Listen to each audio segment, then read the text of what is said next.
Shalom, shalom à tous. Je suis le pasteur Donald Soro, pasteur principal de l'église Ahava Shalom à Libreville, au Gabon. Je suis aussi le fondateur du portail nicodème.net.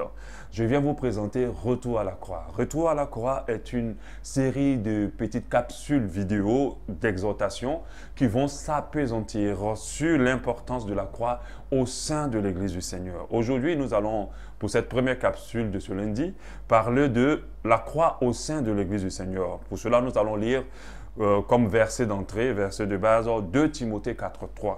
Car il viendra un temps où les hommes ne supporteront pas la sainte doctrine, mais ayant la démangeaison plutôt d'entendre des choses agréables, ils se donneront une foule de docteurs selon leurs propres désirs. Au verset 4, détourneront l'oreille de la vérité et se tourneront vers les fables. Au verset 5, mais toi, sois sobre en toutes choses, supporte les souffrances, fais l'œuvre de l'évangéliste, fais l'œuvre d'un évangéliste, remplis bien ton ministère. C'est un passage que le Seigneur Jésus-Christ était en train de nous donner pour nous avertir des choses qui allaient arriver demain. J'aimerais dire à Jésus que nous sommes déjà, Seigneur, dans cette période-là. Nous sommes déjà en plein pied dans ce temps parce que ce moment est arrivé. L'Église n'est plus intéressée par la parole de l'Évangile. L'Église n'est plus intéressée par la croix. L'Église est plutôt intéressée par ce qui séduit, ce qui plaît, ce qui intéresse. Ce temps, nous sommes déjà malheureusement en plein pied. Nous sommes dans une période où la croix n'intéresse plus les chrétiens, malheureusement, n'intéresse plus les enfants de Dieu. La croix ne les intéresse plus. On fait énormément de choses au sein de l'Église, comme on va parler par exemple de l'ampleur de la fête de Noël, de la Pâque, de la musique gospel, des sermons, des séminaires, des sorties chrétiennes, et beaucoup de choses, la Sainte Seine, et plusieurs choses. Mais dans toutes ces choses-là, la croix est mise de côté. Pourtant, tout vient de la croix et tout doit aller vers la croix. On n'entend plus parler de la croix, du sacrifice important qui a été fait à la croix. On entend parler de beaucoup de choses, sauf de la croix. Parce que le peuple de Dieu de nos jours, je veux dire, entre griffes l'église du Seigneur de nos jours, est de plus attiré par d'autres choses que de la croix. Est plus en plus attiré par d'autres choses que de la croix. Je suis en train de parler de ça, on va te dire, mais pasteur, bon, certainement c'est le fardeau de votre ministère de parler de la croix. Et chaque homme de Dieu a un fardeau, une vision particulière, de parler de certains pans de la Bible à son peuple. Je dis oui, vous avez raison. Moi, je suis d'accord pour la diversité au sein de l'Église du Seigneur. Nous ne pouvons pas avoir les mêmes visions, ça c'est clair. Mais une chose qui me dérange, et que je pense qui dérange aussi le Seigneur, c'est qu'on ne peut rien faire dans le corps de Christ sans que cela n'ait pour fondement la croix. Alléluia. Parce que tout vient de la croix et tout doit aller vers la croix. C'est quoi un grand ministère, même un ministère d'homme de Dieu ou un ministère de chantre qui n'a pas pour fondement la croix? C'est quoi une fête chrétienne comme la Noël ou la Pâque ou la Pentecôte sans la croix? Toutes ces choses-là existent par la croix. Mais les hommes trouvent le moyen de faire tout cela sans la croix. C'est la croix qui donne vie à tout ce que nous faisons. C'est la croix qui donne la marque de Dieu ou le cachet de Dieu sur tout ce que nous faisons pour Dieu. Tout ce que nous faisons en Dieu. C'est pour cela que le slogan de cette émission, comme je l'ai dit, c'est de la croix vers la croix. De la croix vers la croix. Trouvons-nous convenable de voir toute une organisation chrétienne sans la croix? Alléluia. Je pense que cette capsule, cette série de capsules tombe à point nommé dans une période où l'Église a besoin de revenir au départ. Et le départ, le commencement de toute chose, c'est la croix.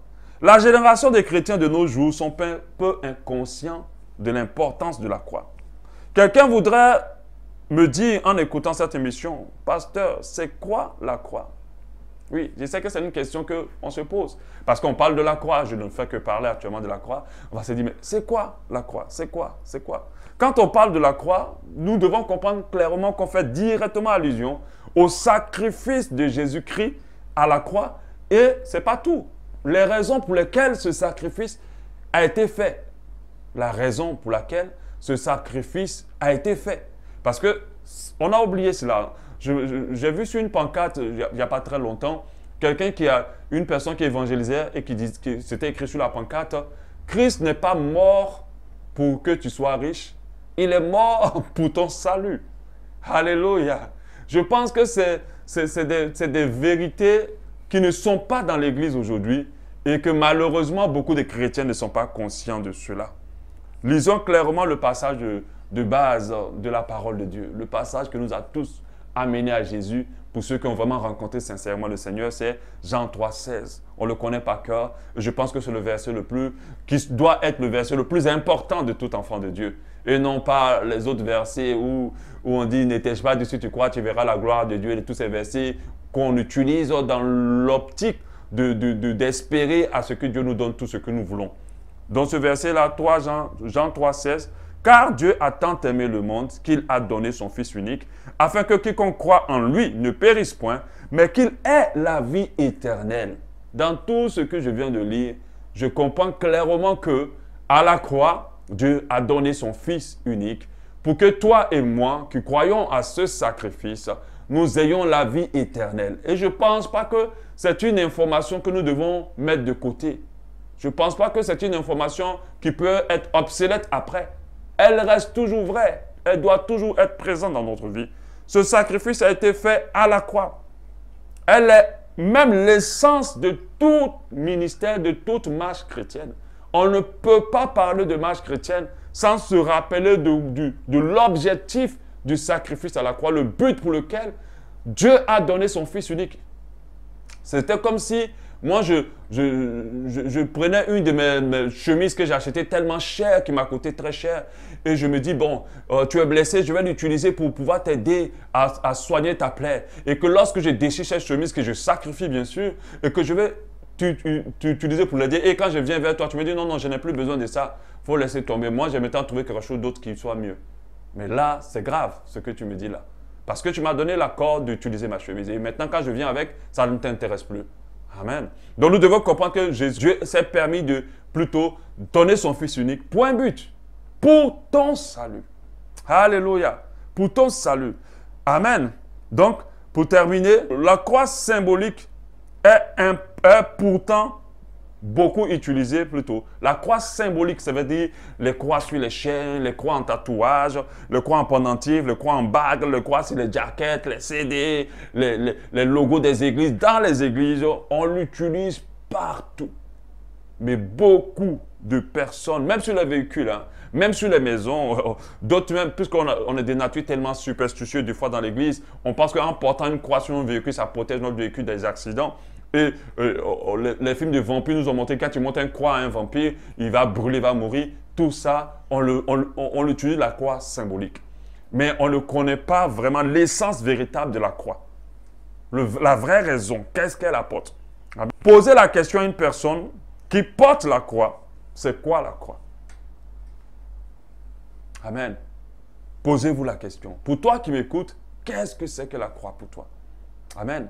Donc, je finis avec cette dernière phrase et nous nous retrouvons lundi prochain pour la suite de cette émission et nous allons, de cette capsule plutôt, et nous allons traiter d'autres choses et d'autres thèmes qui tous nous ramèneront vers la croix. Que Dieu vous bénisse et je vous souhaite une très bonne semaine au nom de Jésus. Amen.